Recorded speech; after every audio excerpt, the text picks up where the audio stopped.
today we have got a topic about verbs. Generally, we have been talking about nouns, the kinds of nouns. Today, I have a different topic about verbs. So, I will talk about the kinds of verbs here as well. So, first of all, I should introduce you the definition of verb. How do we use verb? Verb is any word that expresses some action, feeling, existence or state. कोई भी word जो express करता हो action, feeling या existence या state, उसको हम बोलते हैं वर्ब. तो लेकिन वर्ब के हमारे पास दो काइंड है. एक है प्रिंसिपल वर्ब, दूसरा है ऑक्सिलरी वर्ब. ये दो काइंड है हमारे पास. तो इसमें से प्रिंसिपल वर्ब कौन है? प्रिंसिपल वर्ब इसमें वो वर्ब है जो मेन एक्शन दिखाता है. जो क्या दिखाता है हमें? Main action. तो मेन एक्शन में क्या आता है? फॉर एग्जाम्पल अगर मैं कहूं शी रीड्स अ बुक, तो रीड्स इसमें है ना, तो ये यहां पे मेन वर्ब बन गया. She reads a book. इसी तरह से दे प्ले क्रिकेट. ये जो प्ले है, रीड है, right, listen, okay, walk, run, sleep, ये सारे प्रिंसिपल वर्ब्स माने जाते हैं. प्रिंसिपल वर्ब्स है ये सारे. और इसके बाद हमारे पास ऑक्सिलरी वर्ब्स है. ऑक्सिलरी वर्ब्स आप जानते हो जिनको हम हेल्पिंग वर्ब्स कहते हैं. लेकिन हमारे पास उसके चार अकसाम है.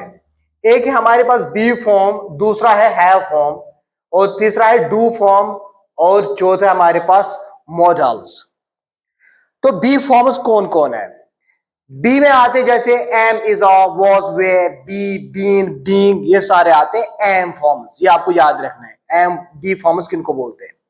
इसके बाद आता है हैव फॉर्म्स या परफेक्ट फॉर्म्स, वो जैसे हैव, हैज, हैड.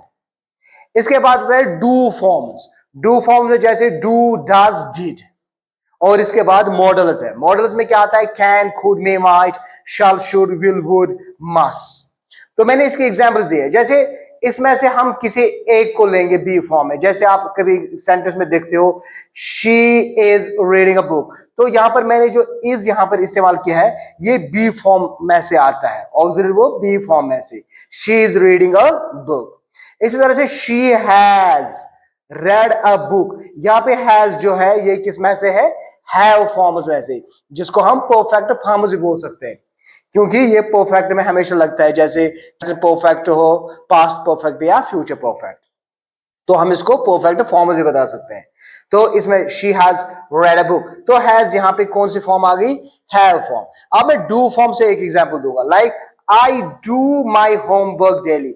यहां पे ये जो डू वर्ड यूज हुआ है ये as auxiliary verb, but which form? Do form use हुआ है. इसके बाद मॉडल्स. मॉडल में जैसे आप देखें कैन, कुड, मे, माइट, तो इसमें से किसी में से एक सेंटेंस होगा. जैसे शी कैन स्विम, तो यहाँ पे कैन मैंने इस्तेमाल किया, या मे आई कम इन, या मे यूज किया. तो ये मॉडल्स में मॉडल फॉर्म्स आता है. तो ये मॉडल फॉर्म के ऑक्सिलरी वर्ब्स है. तो इस तरह से हमारे पास कुल मिला के दो ही काइंड्स ऑफ अकसाम है वर्ब के. उसमें से एक आता है प्रिंसिपल वर्ब और दूसरा आता है ऑक्सिलरी वर्ब. तो प्रिंसिपल वर्ब किनको कहा जाता है? जो मेन एक्शन दिखाते हैं.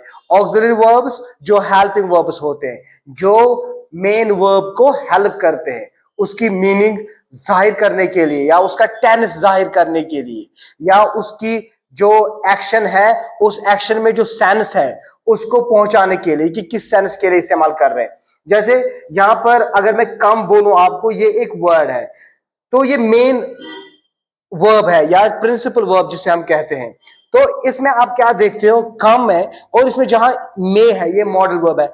जब मैं कहूंगा मे आई कम इन, क्या मैं अंदर आ सकता हूं, तो यहां पर मे जो है ये क्या पूछता है? ये परमिशन मांगता है. तो इस जो ऑक्सिलरी वर्ब होते हैं वो हम बहुत सारे मकसद के लिए इस्तेमाल करते हैं.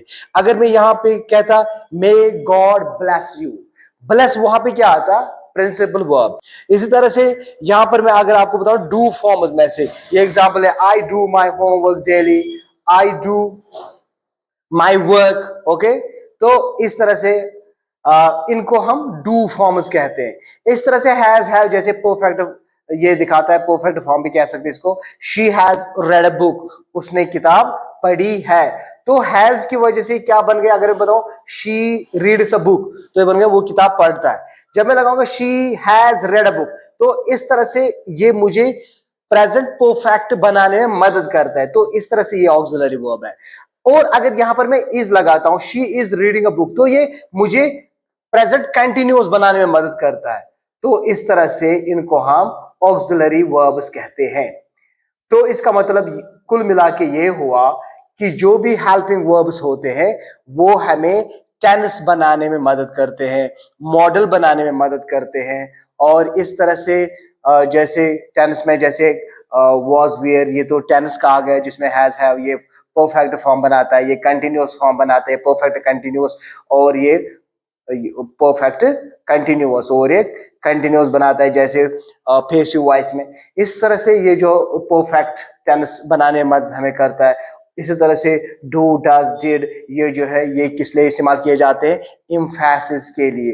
तो इम्फेसिस के लिए भी इस्तेमाल किए जाते हैं। और किस लिए किए जाते हैं, वर्ब को हेल्प करने के लिए कि उस पर क्या किया जाता है, डू, डज, डिड। और इस तरह से मॉडल वर्ब्स, जिसमें हम बहुत सारे मॉडल्स दिखाते हैं कि इसमें किस तरह से उसे इस्तेमाल किया गया है, किस मकसद के लिए इस्तेमाल किया गया है। जैसे कहीं पर परमिशन, कहीं पर प्रोबेबिलिटी दिखाना, कहीं पर पॉसिबिलिटी दिखाना, कहीं पर कैपेबिलिटी दिखाना, डिटर्मिनेशन दिखाना, कहीं पर एडवाइस, कहीं पर सजेशन। तो उनको हम मॉडल वर्ब्स कहते हैं। तो कुल मिला के हमारे पास प्रिंसिपल वर्ब्स और ऑक्सिलरी वर्ब्स में क्या आता है, प्रिंसिपल वर्ब्स मेन वर्ब्स होते हैं, ऑक्सिलरी वर्ब्स वो सारे वर्ब्स है जो मैंने इससे पहले आपको डिटेल किए। तो इस तरह से आपको ये लर्न करना, ये याद रखना, ये आपको मदद करेगा कभी कभार कि जब आपको एग्जाम में आपको ये कहा गया जाएगा कि आप आइडेंटिफाई करिए कि इसमें से ऑक्सिलरी वर्ब कौन है। तो तब आपको पता होना चाहिए ऑक्सिलरी कौन बनता है, मॉडल वर्ब कौन बनता है। डू फॉर्म इसमें से पता करिए, या हैव फॉर्म इसमें से पता करिए, या इसमें से प्रिंसिपल वर्ब आप देखिए कौन है। तो तब जाके आपको ये एग्जाम में मदद कर सकता है। जैसे जेकेएसएसबी के एग्जाम या कोई और एग्जाम होगा तो उसमें से आपको भी ये मदद कर सकता है इसको जानने के लिए। So this is all about kinds of verb today. Until next topic.